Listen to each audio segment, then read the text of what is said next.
నిఘా TV news కు స్వాగతం. ముందుగా హెడ్లైన్స్.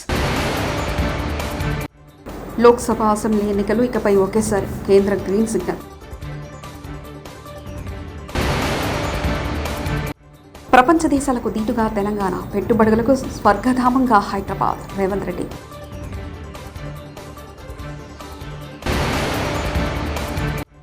₹99 నాణ్యమైన మద్యం. ఏపీ కేబినెట్ కీలక నిర్ణయాలు.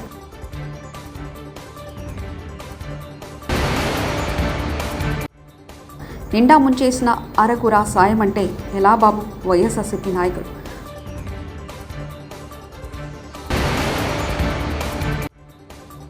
ఆయన స్క్రిప్ట్ ప్రకారమే త్రిట్ల పురాణం, హైడ్రా డ్రామాలు. బాల్కసుమన్.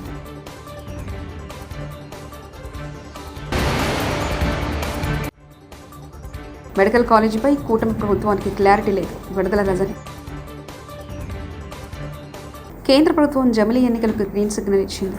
వన్ నేషన్ వన్ ఎలక్షన్పై మాజీ రాష్ట్రపతి రామ్నాథ్ కోవింద్ నేతృత్వంలో కమిటీ ఇచ్చిన నివేదికను కేబినెట్ బుధవారం మధ్యాహ్నం ఆమోదించింది. రానున్న శీతాకాల సమావేశంలో పార్లమెంటు ఉభయ సభల్లో బిల్లు ప్రవేశపెట్టనుంది. హర్యానా అసెంబ్లీ ఎన్నికల వేళ ప్రజలకు కాంగ్రెస్ పార్టీ హామీల వర్షం కురిపించింది. పేద మధ్యతరగతి యువతను ఆకట్టుకునే ప్రయత్నం చేసింది. మరోసారి పార్టీ అధికారంలోకి వస్తే ఏం చేస్తామో వివరించింది. రాష్ట్రంలో కులగణన చేపడతామని స్పష్టం చేసింది. కులగణన ఆధారంగా 500కి సిలిండర్ అందజేస్తామని ప్రకటన చేసింది. హర్యానాలో 90 అసెంబ్లీ నియోజకవర్గాలున్నాయి. వచ్చే నెల 5వ తేదీన అసెంబ్లీకి ఎన్నికలు జరగనున్నాయి. 8వ తేదీన ఫలితాలు ప్రకటిస్తారు. ఏపీ కేబినెట్ సమావేశం ముగిసింది. ముఖ్యమంత్రి చంద్రబాబు అధ్యక్షతన జరిగిన సమావేశంలో పలు కీలక అంశాలపై మంత్రిమండలి చర్చించింది. అలాగే వాలంటీర్ వ్యవస్థ పునరుద్ధరణపై కేబినెట్ చర్చకొచ్చింది.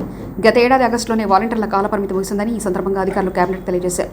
కాలపరిమితి ముగిసిన తర్వాత కూడా నాడు వాలంటీర్లతో మాజీ ముఖ్యమంత్రి జగన్మోహన్ రెడ్డి రాజీనామా చేయించారని పలువురు మంత్రులు తెలియజేశారు. తప్పుడు విధానాలు, దొంగ పద్ధతుల్లోనే జగన్ పాలన సాగించారని ఈ సందర్భంగా మంత్రులు చెప్పారు. చిన్న మధ్య తరహా పరిశ్రమలకు ఊతమిచ్చేందుకు రాష్ట్ర ప్రభుత్వం నూతన ఎంఎస్ఎంఈ పాలసీ 2024ను బుధవారం ప్రారంభించింది. మాదాపూర్ శిల్పకళా వేదికలో కొత్త ఎంఎస్ఎంఈ పాలసీ 2024ను సీఎం రేవంత్ రెడ్డి విడుదల చేశారు. రేవంత్తో సహా డిప్యూటీ సీఎం బట్టి విక్రమార్క, ఐటీ శాఖ మంత్రి శ్రీధర్ బాబు ఇందులో పాల్గొన్నారు. రాష్ట్రంలో వ్యాపారాలు, పెట్టుబడుల విస్తరణకు కొత్త పారిశ్రామిక విధానాన్ని ప్రకటించిన సీఎం అందుకు తగినట్లే పాలసీ రూపొందించారు. ప్రపంచ దేశాలకు దీటుగా పారిశ్రామిక ప్రగతిని సాధించేందుకు రాష్ట్రంలో పుష్కలంగా అవకాశాలున్నాయని ఆయన స్పష్టం చేశారు. దాని నిర్వహణకు అవసరమైన కార్పస్ ఫండ్ కూడా ఇండస్ట్రీస్ల నుంచే కలెక్ట్ చేయాలనుకుంటున్నాం. మా జేఎస్ రంజన్ గారు దీన్ని కోఆర్డినేట్ చేస్తున్నారు.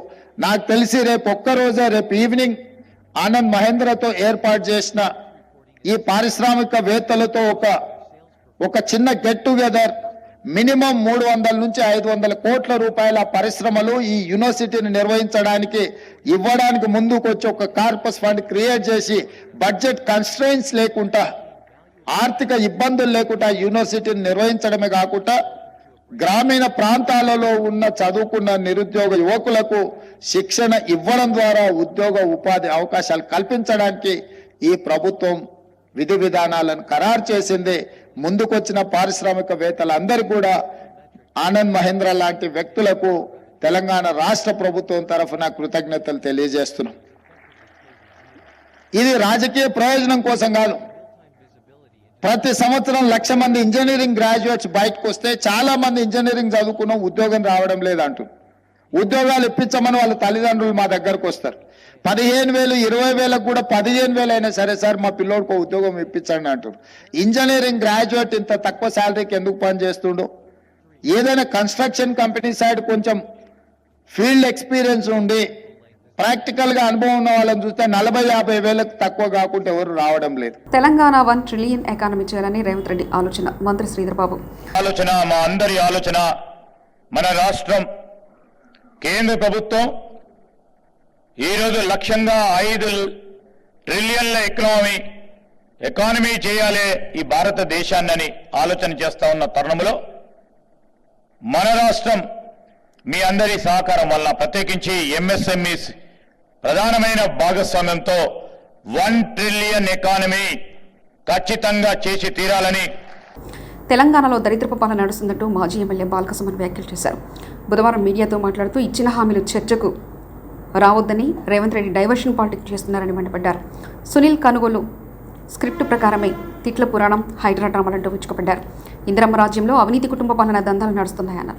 గ్యారెంటీల పేరు మీద, తర్వాత ఈ మేనిఫెస్టో దీంట్లో ఉన్నటువంటి 420 హామీల పేరిట వీళ్ళు తెలంగాణ ప్రజల్ని ఆనాడు ఓట్లాడడం జరిగింది. అదేవిధంగా తెలంగాణ యువతకు సంబంధించి ఒక జాబ్ క్యాలెండర్ కూడా రిలీజ్ చేసి సంవత్సర కాలంలోనే 2 లక్షల ఉద్యోగాలు భర్తీ చేస్తామని చెప్పి ఈ జాబ్ క్యాలెండర్ను విడుదల చేసి అట్టహాసంగా ఈ పేరు మీద ఓట్లాడడం జరిగింది. సో ఈ 6 గ్యారంటీల్లో వాళ్ళ ఆనాడు చెప్పింది ఏంది, ప్రతి మహిళకు ప్రతి నెల 2500 ఇస్తాం, 500 రూపాయలకే గ్యాస్ సిలిండర్ ఇస్తాం, ఆర్టీసీ బస్సుల్లో ఉచితంగా మహిళలకు ప్రయాణ సౌకర్యం కల్పిస్తామని చెప్పారు. మంగళగిరిలోని సీకే కన్వెన్షన్లో ఎన్డీఏ శాసనసభాపక్ష సమావేశం ప్రారంభమైంది. కూటమి ఎమ్మెల్యేలు మంత్రులతో సీఎం చంద్రబాబు భేటీ అయ్యారు. ఏపీలో కూటమి ప్రభుత్వం ఏర్పడి 100 రోజులు పూర్తయిన సందర్భంగా శాసనసభలతో సీఎం చర్చలు జరుపుతున్నారు. ఈ 100 రోజుల పరిపాలనపై రివ్యూ నిర్వహించి భవిష్యత్తు కార్యాచరణపై సూచనలు చేయనున్నారు. ఆ రోజుల్లో ఎంత భయంకరమైన పరిస్థితులంటే, నన్ను అరెస్ట్ చేసిన రోజున పవన్ కళ్యాణ్ గారు హైదరాబాద్ నుంచి ఇక్కడికి రావాలంటే ఫ్లైట్ క్యాన్సిల్ చేశారు. ఎంత పట్టుదల ఉంటుందంటే, ఫ్లైట్ మీరు క్యాన్సిల్ చేస్తే నేను పోలేనా అని చెప్పి నేరుగా బై రోడ్డు వచ్చాడు. రోడ్లో వస్తే నందిగామలో మొత్తం రోడ్డు అంతా బ్లాక్ చేసి పక్కన తిరిగినా రానియకుండా చేస్తే రోడ్డు మీదనే పడుకొని ధర్నా చేశాడు. మామూలుగా సినిమా వాళ్ళు ఇవన్నీ చేయరు. సినిమా వాళ్ళు ఏదైనా చేస్తే షూటింగ్లు చేస్తారు తప్ప నిజ జీవితంలో చేయరు. అలాంటి నిజ జీవితంలో పోరాట యోధుడిగా నిలబడ్డటువంటి మిత్రుడు పవన్ కళ్యాణ్ గారు. నేను ఈరోజు కూడా చూస్తున్నాను, మనోహర్ గారి ఆధ్వర్యంలో వాళ్ళు చెప్పింది వింటే భయం వేసింది.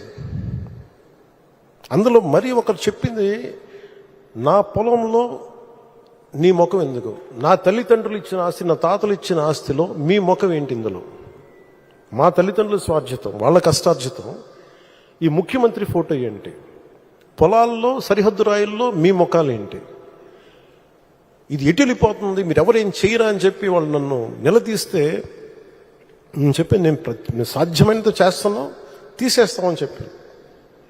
ఆ రోజు అది విశ్వాసమే, నమ్మకమే.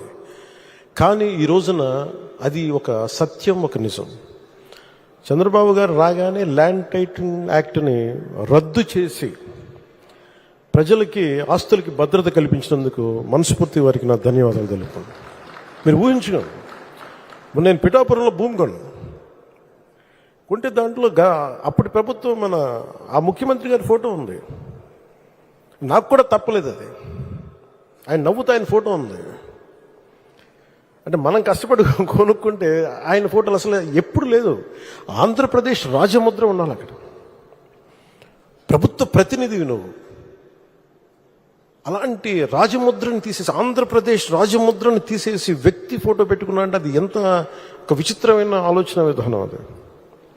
అలాంటివి తీసేసి తిరిగి ల్యాండ్ టైటిలింగ్ యాక్ట్ని, అంత డ్రెకోనియన్ యాక్ట్ అది, అలాంటి యాక్ట్ని రద్దు చేసి ప్రజల్లో తిరిగి నవ్వులు తీసుకొచ్చినందుకు గౌరవ ముఖ్యమంత్రి గారికి నా మనస్ఫూర్తిగా నాకు కృతజ్ఞతలు, ధన్యవాదాలు. వైఎస్ జగన్ తన హయాంలో ప్రజా ఆరోగ్యంపై ఎక్కువ దృష్టి పెట్టారని మాజీ మంత్రి విడుదల రజని చెప్పారు. గతంలో వైఎస్ఆర్సీపీ ప్రభుత్వం శ్రీకారం చుట్టిన 17 మెడికల్ కాలేజీల ఏర్పాటు బాధ్యత కూటమి ప్రభుత్వంది అన్నారు. ఈ విషయంపై రజని బుధవారం మీడియాతో మాట్లాడారు. జగన్మోహన్ రెడ్డి గారు ఒక గొప్ప ఆలోచనతో, ఒక దూరదృష్టితో ప్రజల ఆరోగ్యం పట్ల వారికి ఉన్నటువంటి చిత్తశుద్ధితో గొప్ప ఆలోచన చేసి ఈ రాష్ట్రానికి 17 గవర్నమెంట్ మెడికల్ కాలేజ్ తీసుకురావాలి అనేటువంటి ఒక గొప్ప ఆలోచనకు శ్రీకారం చుట్టడం జరిగింది. ఈ మెడికల్ కాలేజ్ రావటం వల్ల పేద ప్రజలకు మెరుగైన ఆరోగ్యం, నాణ్యమైన ఆరోగ్య సేవలు, ఉచితమైన ఆరోగ్యం మన రాష్ట్రంలో ఇవ్వచ్చు అనేటువంటి ఆలోచనకు మరి జగన్మోహన్ రెడ్డి గారు అడుగులు వేయటం జరిగింది. వైఎస్ఆర్ కాంగ్రెస్ పార్టీ అధికారంలోకి రాగానే మీరు చూసినట్టయితే ప్రతి పార్లమెంట్ నిండే ముంచేసిన అరకుర సాయం అంటే ఎలా బాబు? వైఎస్ఆర్సీపీ నాయకులు వరదలు వస్తాయని తెలిసినా ప్రజలు చంద్రబాబు ప్రకటించలేదని మాజీ ఎమ్మెల్యే మల్లాది విష్ణు మండిపడ్డారు. ప్రభుత్వంలో పెద్దల తప్పిదాన్ని అధికారులపై వేస్తున్నారని ధ్వజమెత్తారు. బుధవారం ఆయన తాడేపల్లిలోని వైఎస్ఆర్సీపీ కేంద్ర కార్యాలయంలో మీడియా సమావేశంలో మాట్లాడుతూ మేము వరద ప్రాంతాన్ని క్షేత్రస్థాయిలో పరిశీలించాం. 7,000 కోట్ల వరకు నష్టం వచ్చిందని భావిస్తున్నాం. ప్రభుత్వం ₹700 కోట్లు మాత్రమే ఇస్తామంటుందని దుయ్యబట్టారు. అడుగుతూ ఈరోజు ఎవరైతే బారిన కుటుంబాలు ఉన్నాయో, వరద బాధితులు ఉన్నారో వాళ్ళందరి గారా ₹50,000 ఇవ్వాలని చెప్పని తక్షణం వాళ్ళందరి గారా సహాయ కార్యక్రమాలు, ఒకసారి గ్రౌండ్ లెవెల్లో ఏ కార్యక్రమం గారు జరగట్లేదు కాబట్టి వాళ్ళందరి గారా కార్యక్రమాలన్నీ గారా వాళ్ళకి కావాల్సిన కార్యక్రమాలన్నీ గారు చేసే విధంగా ప్రభుత్వం చర్యలు తీసుకోవాలని సందర్భంగా చెప్తూ బొడమేరు కృష్ణ ముంచెత్తినాయి.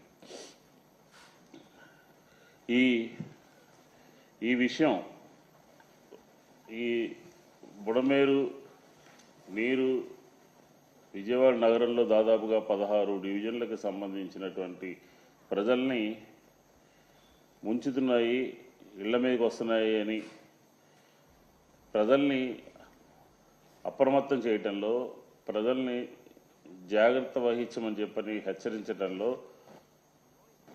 కూటమి ప్రభుత్వం పూర్తిగా వైఫల్యం చెందింది. 28వ తారీఖున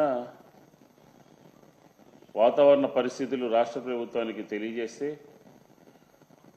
1, 2 తారీఖుల్లో వచ్చేటటువంటి ఈ వరదల్ని ముందుగా అధికార యంత్రాంగం కానీ లేకపోతే 3 రాజకీయ పార్టీలు కానీ ఎక్కడ కూడా ప్రజల్ని ఖమ్మం మున్సిపల్ ఆఫీస్ దగ్గర వరద సాయం అందలేదని ఫిర్యాదు చేయడానికి పెద్ద ఎత్తున వచ్చిన బాధితులు వరదల్లో తాము పూర్తిగా నష్టపోయామని, అయినా తమకు వరద సహాయం అందలేదంటూ కన్నీళ్లు పెట్టుకున్న వరద బాధితులు.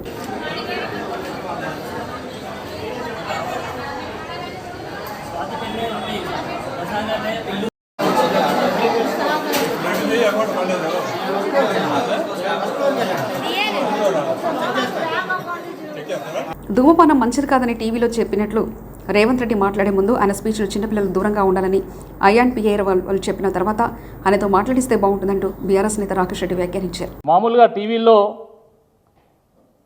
Smoking is injurious to health అని ప్రకటన వస్తూ ఉంటుంది, టొబాకో కాజెస్ క్యాన్సర్ అని ప్రకటన వస్తూ ఉంటుంది. అట్లనే ముఖ్యమంత్రి రేవంత్ రెడ్డి గారు మాట్లాడే ముందు అయితే ఐఎన్పిఆర్ వాళ్ళు కానీ లేకపోతే డిపిఆర్ఓ కానీ Revanth Reddy's speeches are only for adults and not for children. Revanth Reddy's language is injurious and dangerous to Telangana society అని చెప్పి ఆయనతో రేవంత్ రెడ్డి గారితో మాట్లాడిపిస్తే బాగుంటుంది. ట్యాంక్ బండపై బుధవారం మధ్యాహ్నం కూడా నిమజ్జనాలు కొనసాగుతున్న నేపథ్యంలో పరిసర ప్రాంతాల్లో ట్రాఫిక్ ఆంక్షలు కొనసాగుతున్నాయి. నిమజ్జనానికి వచ్చే వినాయకులలో ఎక్కడికక్కడ రద్దీ నెలకొంది. ట్యాంక్ బండ్ చుట్టూ కిలోమీటర్ల మేర వాహనాలు నిలిచిపోయి, దీంతో ఆయా మార్గాల్లో వెళ్లే వాహనాలకు ట్రాఫిక్ పోలీసులు అనుమతించకపోవడంతో వాహనదారులు, ప్రయాణికులు ఇబ్బందులు పడుతున్నారు. రాణిగంజ్ నుండి ట్యాంక్ బండ్పైకి వచ్చే వాహనాలు అనుమతించకపోవడంతో lower tank bund, Kavadiguda, Narayanaguda, Himayat Nagar, Liberty తదితర ప్రాంతాల్లో ట్రాఫిక్ జామ్ ఏర్పడుతుంది. ట్రాఫిక్ పోలీసులు ప్రత్యామ్నాయ మార్గాల్లో వాహనాలను పంపిస్తున్నప్పటికీ వాహనదారులు పోలీసులతో వాగ్వాదానికి దిగుతున్నారు. కరెంటు కోసం కాడిళ్లుగా మారిన రైతులు, భారీ వర్షానికి కూలిన ట్రాన్స్ఫార్మర్ను పట్టించుకున్న విద్యుత్ అధికారులు, ఎండుతున్న పంటలను కాపాడు కోసం రైతులు అవస్థలు పడుతున్నారు. మహబూబాబాద్లో గత 15 రోజుల క్రితం కురిసిన వర్షాలకు మరిపేడ మండలం రాంపూర్ గ్రామంలో కాలిపోయిన ట్రాన్స్ఫార్మర్లు, కాలిపై 15 రోజులవుతున్నా పట్టించుకున్న విద్యుత్ అధికారులు, ఎన్నిసార్లు అధికారులకు మొరపెట్టుకున్నా పట్టించుకోవడం లేదంటూ స్వయంగా ట్రాన్స్ఫార్మర్ని ఎడ్ల బండిపై తరలించిన రైతులు.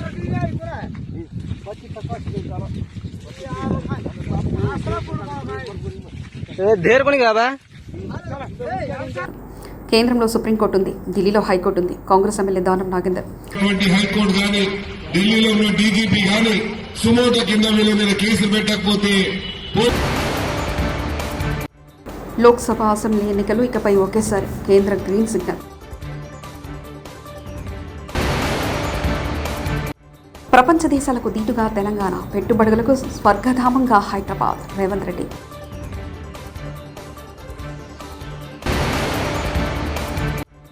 ₹99 నాణ్యమైన మద్యం, ఏపీ కేబినెట్ కీలక నిర్ణయాలు.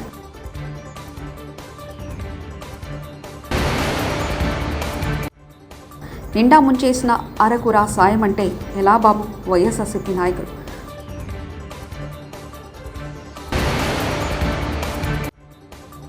ఆయన స్క్రిప్ట్ ప్రకారమే త్రిట్ల పురాణం, హైడ్రా డ్రామాలు. బాలకసుమన్.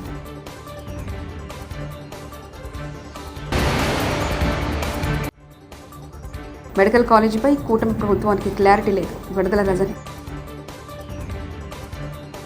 ఇవి బులెటిన్ విశేషాలు. చూస్తూనే ఉండండి నిఘా టీవీ న్యూస్.